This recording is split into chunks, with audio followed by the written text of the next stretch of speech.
Estamos aí no mês em que comemoramos, nós cristãos, o nascimento de nosso grande mestre. E nós nos perguntaríamos, é difícil falar sobre Jesus Cristo?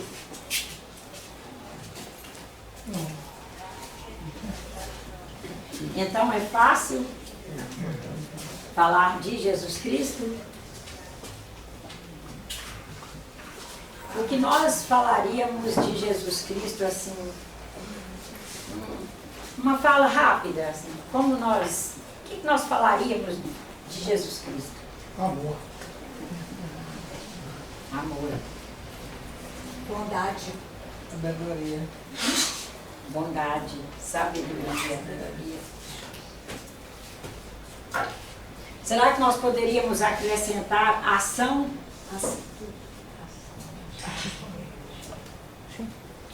Será que Cristo é um mestre que nos conclama a sermos contemplativos ou a sermos pessoas de ação? Pessoa de ação. Pessoa de ação. Se a gente lê várias de suas, recolhi várias afirmações de Cristo nos evangelhos, dei preferência para Lucas, Mateus e Marcos, e fui coletando frases de Cristo, exatamente para nós percebermos que pessoa nós temos conosco. Porque no momento em que nós não nos desvinculamos de nenhum irmão, que tenhamos nos ligados pelos laços do amor, Ele está conosco. Os laços do amor não se rompem, eles só se fortalecem. Se eles só se fortalecem e nós estamos aí na caminhada, nos esforçando para nos alcançarmos cada vez melhor, nos enxergarmos cada vez melhor como filhos de Deus, que trazem a imanência do Pai em si, que é exatamente o que Ele nos afirma, tudo está dentro de vós, o Pai está em vós, e Ele vai na sua caminhada trazendo só pérolas nesse sentido. Significa que nossos vínculos com Cristo estão só aumentando. Só aumentando, nossos laços com Ele estão cada vez mais intensos. E somos capazes, portanto, de alcançar melhor os convites que Ele foi nos fazendo. Cristo é convite o tempo todo. Então Ele vai nos colocando. E conhecereis a verdade, e a verdade vos libertará. Mas será que Cristo nos convida para conhecer verdades que não estejamos à altura de conhecer? Ou Ele nos convida para nos conhecermos como verdade e irmos alcançando as verdades que, como verdade, nós temos a possibilidade de alcançar? A verdade do trabalho. A verdade da dedicação ao próximo. A verdade da importância de cada um de nós onde estamos. A verdade da importância do lugar onde estamos para o nosso crescimento espiritual.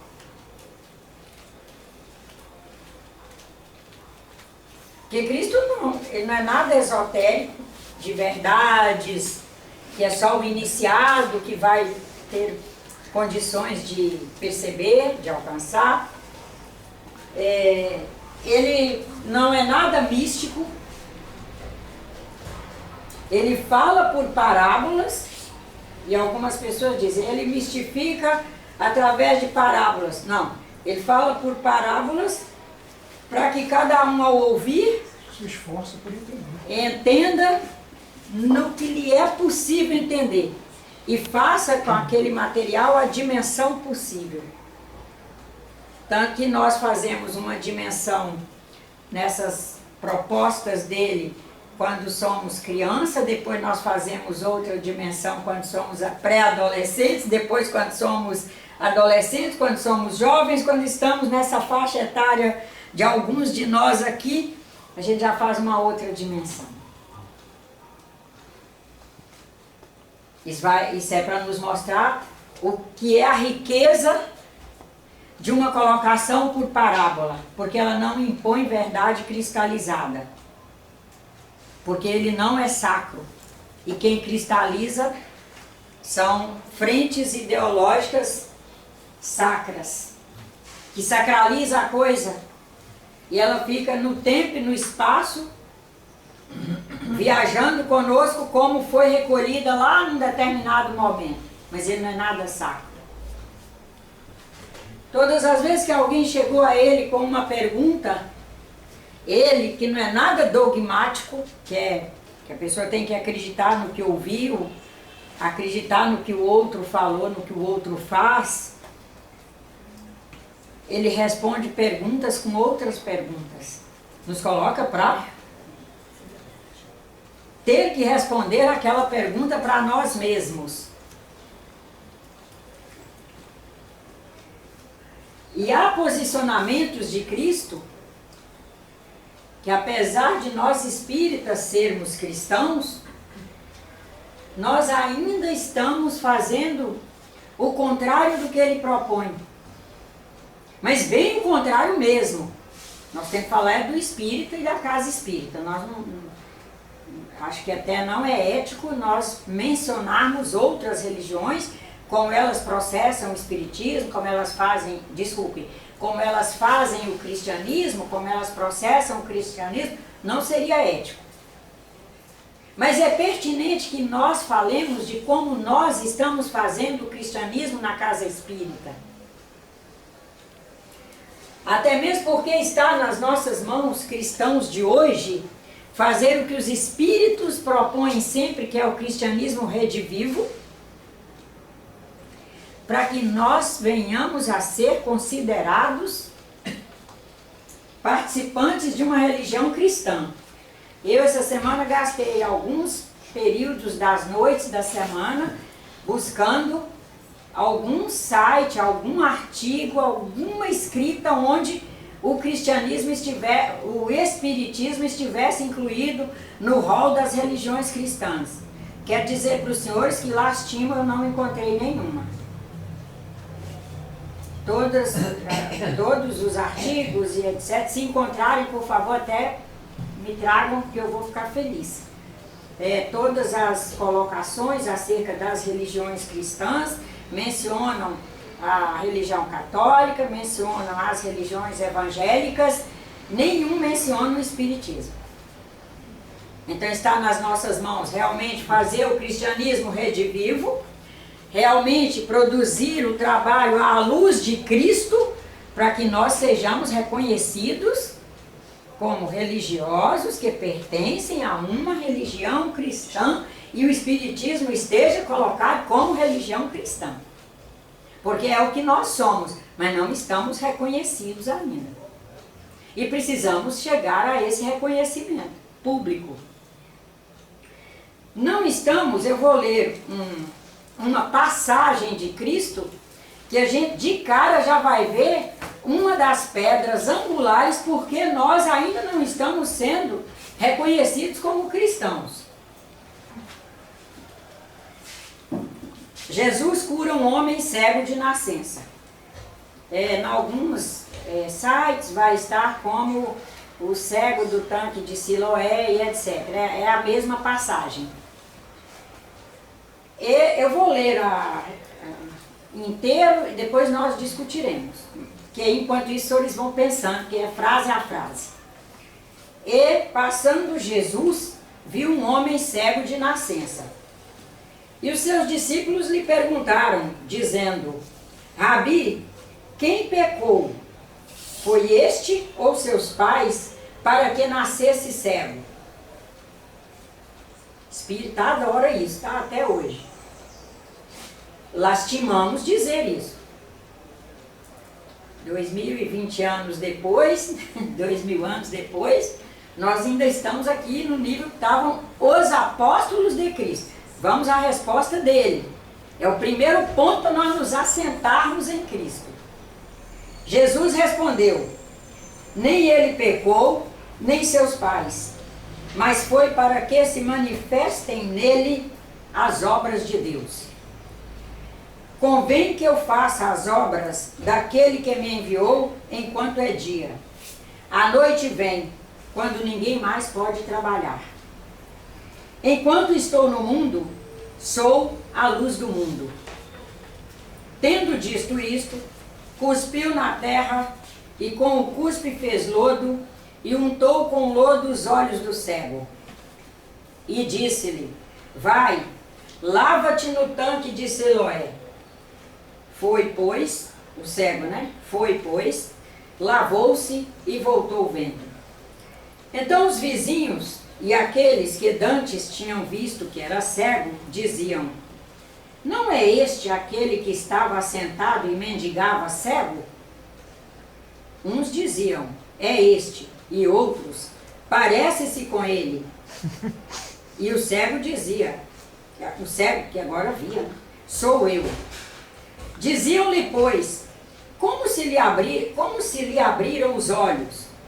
Ele respondeu e disse: o homem chamado Jesus fez lodo, untou-me os olhos e disse-me: vai ao tanque de Siloé e lava-te. Eu fui, lavei-me e vi. Disseram-lhe, pois, onde está ele? Ele disse: não sei. Levaram, pois, aos fariseus o que dantes era cego. E era sábado, quando Jesus fez o lodo e lhe abriu os olhos. Tornaram, pois, também os fariseus a perguntar-lhe como vira, e ele lhes disse: pôs-me lodo sobre os olhos, lavei-me e vejo. Por isso, alguns dos fariseus diziam: este homem não é de Deus, pois não guarda o sábado. Diziam outros: como pode um homem pecador fazer tais sinais? E havia dissensão entre eles. Tornaram, pois, a dizer ao cego: tu que dizes, e tu que dizes daquele que te abriu os olhos? E ele disse: digo que é profeta. Os judeus, porém, não creram que ele tivesse sido cego e que agora visse, enquanto não chamaram os pais do que agora via. E perguntaram-lhes, dizendo: é este o vosso filho, que vós dizeis ter nascido cego? Como, pois, vê agora? Seus pais lhes responderam e disseram: sabemos que este é nosso filho e que nasceu cego. Mas como agora vê, nós não sabemos. Ou quem lhe tem aberto os olhos, também não sabemos. Ele tem idade? Perguntai-o a ele mesmo, e ele fará por si mesmo. Seus pais disseram isto porque temiam os judeus, porquanto já os judeus tinham resolvido que, se alguém confessasse ser ele o Cristo, fosse expulso da sinagoga. Expulso da sinagoga não era só apenas ser expulso, né? Era sofrer uma série de retaliações e pressões sociais e perseguições. Por isso é que seus pais disseram: tem idade? Perguntai-o a ele mesmo. Chamaram, pois, uma segunda vez o homem que tinha sido cego e disseram-lhe: dá glória a Deus. Nós sabemos que este homem é pecador. Respondeu ele, pois, e disse: se é pecador, não sei. Uma coisa sei, é que, havendo eu sido cego, agora vejo. E tornaram a dizer-lhe: que te fez ele? Como se te abriu os olhos? Respondeu-lhes: já vô-lo disse, e não ouvistes. Para que o quereis tornar a ouvir? Quereis vós, porventura, fazer-vos também seus discípulos? Então o injuriaram e disseram: discípulo deles discípulo dele sejas tu. Nós, porém, somos discípulos de Moisés. Nós bem sabemos que Deus falou a Moisés, mas este não sabemos de onde é. O homem respondeu e disse-lhes: nisto, pois, está a maravilha, que vós não saibais de onde ele é, e me abrisse os olhos. Se soubesseis, já o teria eliminado. Ora, nós sabemos que Deus não ouve a pecadores, isso é os judeus, os fariseus. Nós sabemos que Deus não ouve a pecadores, mas se alguém é temente a Deus e faz a tua vontade, a esse Deus ouve. Desde o princípio do mundo, nunca se viu alguém que abrisse os olhos a um que nascesse cego. Se este não fosse de Deus, nada poderia fazer. Respondeu-lhe o que dantes não via. Responderam eles e disseram-lhe: tu és nascido todo em pecados e agora nos ensinas a nós? E expulsaram-no da sinagoga.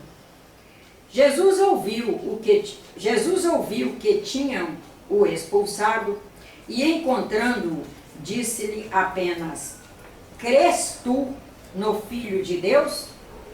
Ele respondeu, dizendo: quem é ele, Senhor, para que eu nele creia? Porque essas alturas eu já nem reconhecia Cristo mais, né? O fato tinha acontecido, Cristo tinha ido embora, e Cristo o encontra de novo. E é por isso que ele pergunta a Cristo, quando Cristo olha para ele e pergunta: acreditas no Filho de Deus? E aí é que ele responde: quem é ele, Senhor, para que eu nele creia? E Jesus lhes disse: tu já o viste, e é aquele que fala contigo, no agora, né? Ele disse: creio, Senhor, e o adorou. E disse-lhe Jesus: eu vim a este mundo para juízo, a fim de que os que não veem vejam, e os que veem sejam cegos. Aqueles dos fariseus que estavam com ele, ouvindo isso, disseram-lhe: também nós somos cegos? Disse-lhe Jesus: se fossem cegos, não teriam problemas, mas agora dizeis: vemos, por isso o vosso pecado permanece. Porque afirmam ver, mas não veem.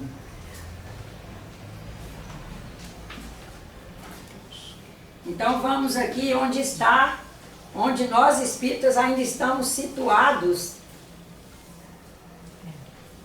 Se nós, por exemplo, ainda estamos perguntando quando os reencarnantes de nossas famílias vêm portadores de síndromes, nós ainda estamos perguntando o que ele foi em vida passada. Nós ainda estamos, como espíritas, perguntando por que aquele casal de pais recebeu aquela criatura, no sentido de já jogar o olhar para o pecado, para o karma, para a punição, para a pena.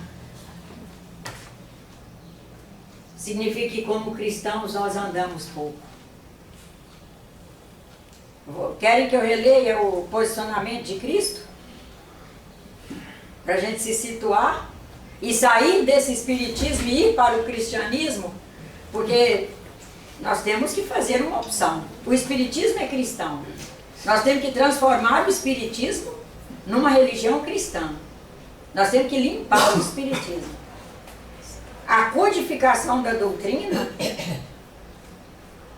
é limpa. A doutrina, dentro da linguagem de época que foi possível na época da codificação, ela é para a gente andar muito bem. Porque o codificador nos pede para não sacralizarmos a obra. Ele não nos pede para ficar na obra que ele escreveu, o Kardec.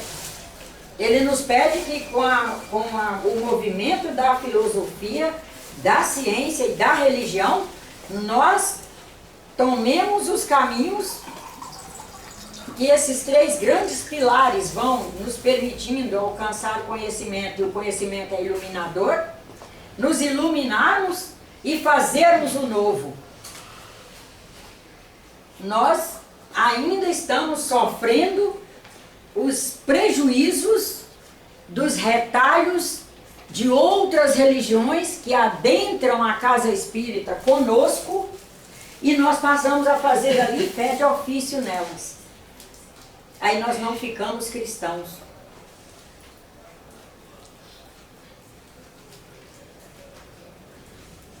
Nós ainda estamos agarrados, por exemplo, à mensagem do karma, o contrário do que a palavra karma quer dizer. Nós não estamos nem falando agora de cristianismo. Nós vestimos a palavra karma como sendo pagamento de penas passadas, pagamento de erros passados, sinônimo de pecado também. Sinônimo de pecado, quando é uma palavra que vem do sânscrito e quer dizer quando você está vivendo à luz da lei. Karma é lei. Pela lei de amor eu vou me encaminhar para as frentes que melhor eu aplique o que eu trago para trabalhar. Eu trago para trabalhar a preguiça, eu vou me encaminhar para frentes onde haverão pessoas me ensinando, sinalizando, pressionando, espremendo, para eu passar a fazer receber o direito que eu tenho de ser um pouco mais trabalhadora. Independente do que eu fui, é o que eu sou agora. Se eu trago condições de acolher bem na minha casa, na minha família, uma pessoa que seja um transformador num grupo social, e às vezes são espíritos missionários, é o que Cristo coloca, né? Nem ele, nem seus pais, mas foi para que manifestem nele as obras de Deus.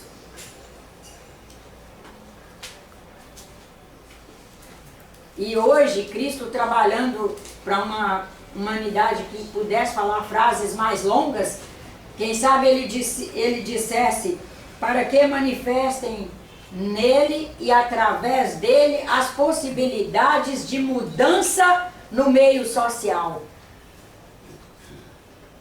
Poderá qualquer um de nós, sem nenhum comprometimento passado, no sentido de histórico de família ou de qualquer coisa, apenas por estar na Terra, e na Terra ainda existirem síndromes, patologias e etc., um da nossa família já vir com uma má formação genética,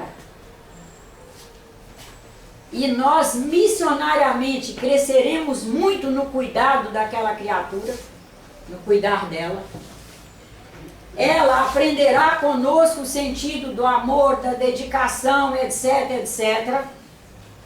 O grupo social inteiro, familiar e comunitário, que estão sempre inseridos numa comunidade, vai não só aprender muito com aquela criatura, como vai mudar o olhar sobre essas questões, e todos ali estarão crescendo. E é ele colocando aqui da vontade de Deus e as obras de Deus. A grande obra de Deus é a evolução. E nós haveremos de, nesse mês, que é o mês que comemoramos o aniversário dessa grande liderança, podermos fazer uma revisão, especialmente dentro da nossa religião. Uma vez que os 3 grandes pilares que ajudam a humanidade a construir conhecimento, com o conhecimento construir autoconhecimento, com o autoconhecimento ir aumentando o seu bojo de sabedoria, a religião é um dos 3 grandes pilares. Nós percebemos o quanto ela é significativa. Nós temos um pilar que é a ciência, um grande pilar que é a filosofia, é a nossa capacidade de perscrutar a nós mesmos a filosofia, de nos perguntar, de perguntar ao outro, de perguntar ao cosmos, de perguntar à vida, e com essas perguntas todas nós irmos conseguindo enxergar um pouco mais, nos sensibilizar a encontrar mais e mais, não só da vida, mas encontrar mais das pessoas, nas pessoas. Avaliar o significado que elas têm para nós ao nos perguntar sobre a humanidade, sobre as grandes questões que nós temos para resolver. E nessas perguntas todas é a filosofia. É o grande pilar que nos move para buscar o conhecimento, porque é o pilar que nos move para perguntar, e a pergunta é que nos põe para nos mexer. Nós tivemos uma gripe e nós nos perguntarmos, mas por que eu fiz essa gripe? Estaremos nos mexendo, inclusive para buscar assim, é uma doença para eu ir para o médico ou é uma doença para eu buscar minhas questões internas e internas na minha casa? O que eu tenho de fitoterapia para eu tomar? O que eu tenho de conhecimento desse vírus? Quanto tempo ele leva? Ele leva 5 dias, é o tempo médio de vida dele. Então não adianta eu querer ficar bom antes de 5 dias, eu vou ficar o mais rápido que eu puder, mas eu já sei que é 5 dias, eu não preciso de amanhecer correndo amanhã pro médico, porque eu me perguntei. E ao me perguntar, eu fui pesquisar, eu não sabia, não tinha como pesquisar, mas fui atrás dessa moça que sabe, fui atrás de uma outra, fui atrás de uma outra, e fui perguntando e fui chegando lá. E Cristo nos traz isso com uma beleza enorme. É um homem que faz perguntas. Quando Pedro chega a ele e diz, mestre, estão dizendo isso mais isso de vós. Ele só olha para Pedro e pergunta, e tu, o que disseste? O que me interessa é o que você diz, você que é meu discípulo. Você que está comigo. O que os outros aí fora estão dizendo, seria ótimo que dissessem bem, mas estou muito mais preocupada com tu. Até mesmo porque tu estás entre os outros 11. Poderá minar meus 11. Mas ele vai trabalhando isso numa maestria e com tão poucas palavras. E ele vai nos jogando a questão da ciência com uma linguagem de uma naturalidade. Que quando alguém vem dizer a ele sobre consumo de determinados alimentos, que sabemos que são nocivos, sabemos que o ideal é não comer aquilo, mas quando resolvem colocar aquilo num nível de importância muito grande com relação às defesas pessoais, com relação à estrutura que a pessoa deve fazer no sentido de imunidade emocional, afetiva, social, quando resolvem fazer um barulho imenso, enorme do alimento físico, apesar dele saber da importância do alimento físico, ele com muito poucas palavras responde, o que envenena um homem não é o que entra pela boca, é o que sai da boca. Porque a boca fala o que o coração está cheio. Quando ele pega o pão com as mãos sujas, esqueceu de lavar, acusaram ele também, né? Acusaram. De impuro. De impuro. E o que ele respondeu? O pão, né, que mais é o vaso, é o copo por dentro do que... Mais vale o interior do vaso do que a sua casca. Não usou a palavra casca, mas o certo é que ele usou o sentido do envoltório. Ele já nos dizia que com uma boa imunidade emocional, afetiva, social e espiritual, nós seremos capazes de nos administrar nas mudanças de temperatura que estamos vivendo. Nós seremos capazes de nos administrar numa cidade que nem todos têm muita higiene e que nós estamos aí nos convivendo, transitando por ruas que têm as mais variadas espécies de vírus, bactérias, fungos, leveduras, mas que se nós fizermos uma rigidez moral e um cuidado conosco, à altura do que o Espírito já alcançou, seremos capazes de ser viventes a isso tudo. Esse é o homem que nós temos como liderança. E que nós haveremos de ser pessoas que fazem jus a essa liderança que recebemos. E que possamos refletir dentro do... A gente vê que esse texto dá para a gente fazer muita súmula. Por exemplo, quando ele diz não foi seu pai, não foi ele, nem a mãe que pecou, mas é para que manifestem nele as obras de Deus. Ele está nos dizendo que nós somos missionários como estivermos. É um dos grandes lances dessa resposta dele. A condição de missionário. Como estivermos, seremos missionários. Vai depender de como nossa alma se administra naquela condição.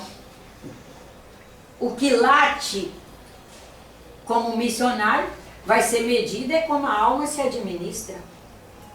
Depois ele diz, ao invés de ficarmos, na verdade ele fala com pouquinhos palavras, mas é isso, ao invés de ficarmos com muita pergunta aí, quem pecou, quem deixou de pecar, vamos embora fazer o nosso serviço, daqui a pouco o dia acaba com a gente em elucubrações vazias. Será que nós, enquanto humanidade, já saímos dessa condição de elucubração vazia? Hoje nós fazemos uma reunião na nossa família, vamos falar da família. Nós nem precisamos ir para os políticos, não, porque eles são a extensão da nossa família, de nós. A gente marca uma reunião para tratar de um assunto sério. Entra o jogo do Flamengo, entra que estou com sede, entra que agora eu vou ao banheiro, agora eu vou isso, lembrei que estou com fome. Isso se não enrolar os outros assuntos.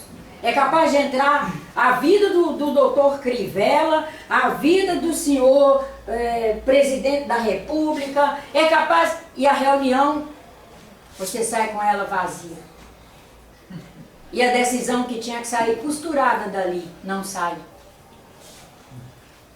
E Cristo está nos mostrando isso. Vamos embora ser objetivos? Nós estamos aqui para trabalhar, vamos embora trabalhar? E nós, enquanto cristãos, temos a coragem de, nessas reuniões, com o maior tato do mundo, porque hoje, até mesmo por não termos conseguido caminhar bem na trilha do cristianismo, nós nos tornamos vasos de cristal. Pronto para quebrar. Uma coisa é certa, nós estamos no momento de aprender diplomacia.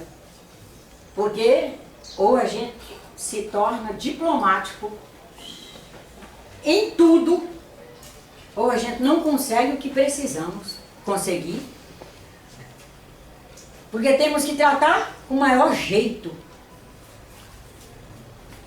Do marido à esposa, ao filho, à nora, ao vereador, ao presidente, todo mundo. Não sobrou ninguém fora, não. Cristo nos pede uma objetividade. Ele nos pede uma objetividade para que produzamos o que viemos para produzir.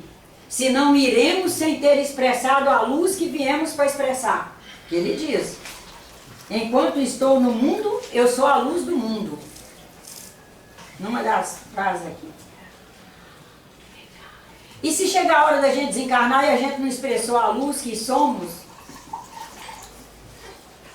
Primeiro porque nem conseguimos identificar para nós o que ele quer dizer mundo.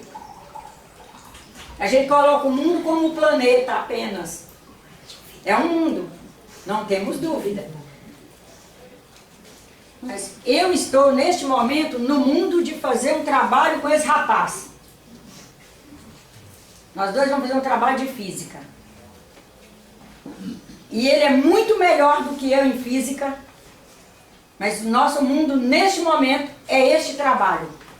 Ah, eu vou ter que me esforçar e chegar lá pelo menos um pouquinho melhor do que eu sou. Para diminuir a distância que nos separa. Para ele não perder a paciência e desistir de mim. Eu não vou poder ir para lá confiando que ele sabe muito o que ele vai fazer. Não é justo, não é cristão. É uma atitude que não é cristã. Eu tenho que diminuir a distância de nós dois. E está só na minha mão diminuir. Porque ele não vai conseguir diminuir o conhecimento dele. Ele não vai diminuir o farol. Ele já alcançou um volume de luz. E eu tenho que melhorar meu feixinho de luz. Para nós dois fazermos um compartilhamento melhor. Tem uma outra frase aqui, onde ele diz... Ele tem idade. Perguntai a ele.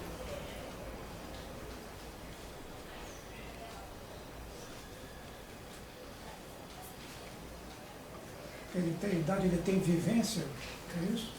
Tem vivência e tem autonomia para se posicionar, para se descrever. E o mais importante, para assumir a responsabilidade sobre a posição que alcançou, sobre o ato que está fazendo, sobre o produto mediúnico que vai desdobrar. Quantos médiuns nós que estamos aí com 60 e poucos anos, tem vários aqui com essa faixa etária, quantos médiuns com um grande potencial mediúnico da nossa juventude, lá, vamos dizer, dos nossos 18 anos de idade até agora, nós vimos perder produtividade na produção social mediúnica por não terem conseguido seguir a Cristo na expressão do processo mediúnico. E daí começa a ter um produto mediúnico de baixo quilate com relação ao que aquele espírito veio para fazer. Aí tem várias situações. Tem orgulho, tem a questão da administração na ordem sexual, nós somos uma cultura sexualista. Nós temos a questão de dinheiro, o materialismo batendo forte. Nós temos a questão da vaidade, esses elementos que conspurcam contra uma ordem moral melhor, fazem com que a pessoa caminhe para o misticismo. Ela começa a exacerbar no que ela é capaz de fazer. Ela começa a se dizer, estando com um determinado espírito se manifestando, quando aquele espírito nunca trabalhou com ela, no sentido da manifestação ali, para valer. Mas isso acontece na nossa vida também. Nós falamos dos pilares mediúnicos de maior expressão, mas vamos para o nosso mediúnico. O nosso. E nós estamos aqui, especialmente no mês de Cristo, de nascimento de Cristo, para pensar em cada um de nós, cada um pensar em si como cristão. Como cristão espírita, fortalecendo o movimento espírita, para ele ser reconhecido como cristão a partir de nós. Porque é a partir de nós que o espiritismo vai ser reconhecido como uma religião cristã.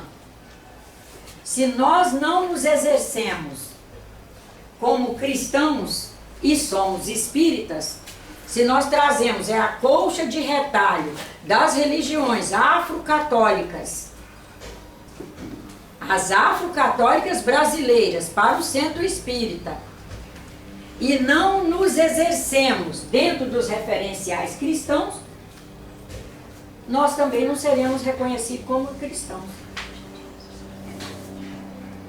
Mas particularmente achamos que vale a pena sermos reconhecidos como cristãos pela qualidade de maestria que é esse grande líder, que é Cristo.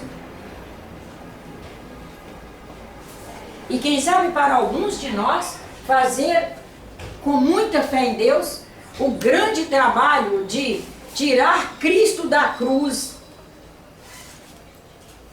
da nossa mentalidade e trazer um Cristo pensador. Trazer esse Cristo para nós. Ou outras imagens. Porque quem sabe uma das coisas que tem nos atrapalhado um pouco na condição de um exercício mais cristão seja nós ainda estarmos muito focados em como morreu Cristo. E quem sabe fosse mais importante como viveu Cristo. Como esse homem viveu? Quais foram seus objetivos? Quais foram suas metas?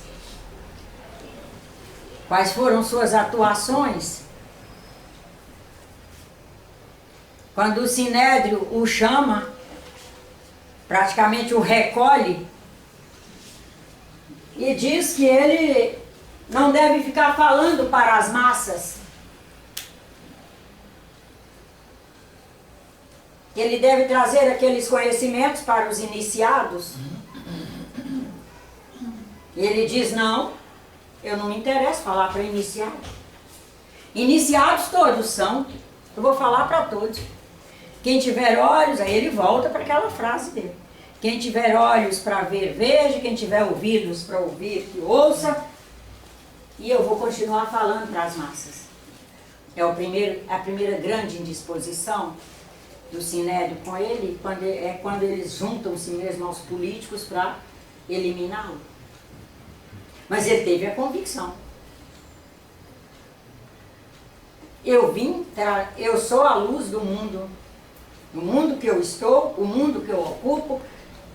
Aí ele traz a ideia de espaço de sentido. O espaço que eu estou no mundo, o que eu estou fazendo, eu vou fazer para tudo. Mas também foi tido como um agitador político, porque naquela época, quando ele fala em dividir o pão e fraternidade, o fariseu nunca admitia que dar as coisas. O judeu sempre cobrou juros em cima de tudo. Então ele veio com uma nova ordem. Então ele era tido como um agitador político também, quando ele fala em dividir. Porque o movimento cristão naquela época era um movimento de um ir na casa do outro, jantar na casa do outro, dividir tudo, dividir roupa, um passar para o outro. Então nunca iriam tolerar isso, porque dinheiro sempre foi dinheiro, sempre cobrou juros em cima de tudo.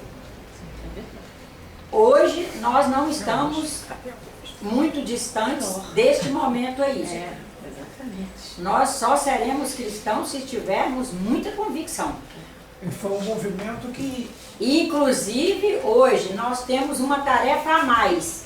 Porque naquela época, era extremamente deselegante alguém receber sem trabalhar.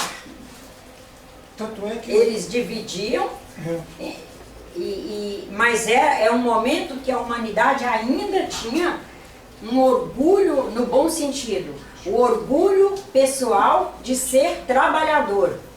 A gente perdeu essa referência e hoje nós temos que, além das questões da época de Cristo, nós trabalharmos uma outra, que é fazer justiça na divisão. Nós hoje temos políticas assistencialistas. Para políticas assistencialistas funcionarem, foram montadas leis que quase obrigam pessoas a entregarem para outros não trabalharem. E a nós cristãos está confiado o dever de ajudar-nos a construir passo a passo para essa nova mudança. Quem vive em cidade grande não percebe muito isso. Quem vive no meio rural hoje amarga essa angústia. E essa angústia dessas políticas geraram uma coisa que não é nada cristão, que é: você não pode mais ter na sua propriedade, propriedades rurais, pessoas que não estejam extremamente dentro da lei, mesmo extremamente dentro da lei, depois você não consegue tirá-la de lá. Aí, conclusão, o campo está vazio e as comunidades, que antes chamava favela, agora não pode mais falar a palavra favela, estão inchadas. E pessoas conspurcando contra a ordem moral delas próprias e da felicidade delas, amontoadas. E a nós cabe orar, tendo a convicção de que a prece é das maiores forças do universo, é a força do nosso pensamento num diálogo com o nosso Criador e com as forças do bem com as quais nós nos somamos, para que possam vir pessoas e momentos para ir modificando novamente essa estrutura social. Não sei se o senhor entende, se convive com situações, porque nós não podemos também pensar só nas metrópoles. Nós não podemos pensar só nos perímetros urbanos. Como estão os perímetros rurais? Como estão? Aí nós temos que de novo voltar a Cristo. O Espírito da caridade, né, ele nos convida à caridade. É caritas. Caritas é cuidar do Espírito, cultivar o Espírito. Nós não podemos desconstituir no ser a ordem de trabalho que é cósmica. Que o trabalho é revitalizador, o trabalho é que gera, inclusive, a produção de neurotransmissores no sentido do bem, da alegria, do equilíbrio interno e etc.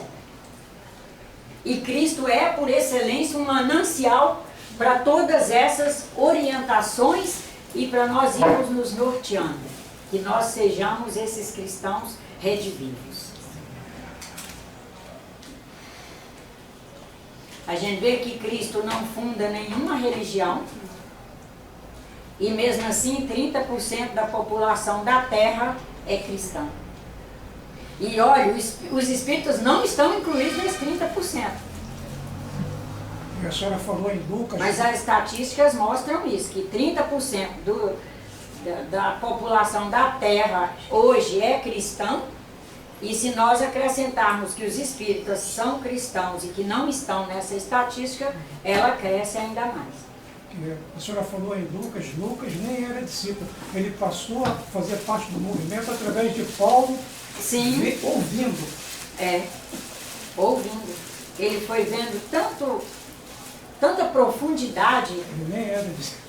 nas orientações, que ele se converte a estudar aquilo. Médico. Uhum. É uma pessoa letrada. E que nós estejamos unidos, fortalecidos na fé, que nós estejamos realmente conseguindo ler e estudar sobre essas grandes lideranças humanitárias que não nos atolemos nos assuntos mais banais, para que sobre do nosso tempo para esses assuntos efetivamente construtores sociais de uma ordem melhor. E nós estamos aqui para isso, juntos, cada um fazendo o seu possível no seu melhor estilo, com muita fé em Deus.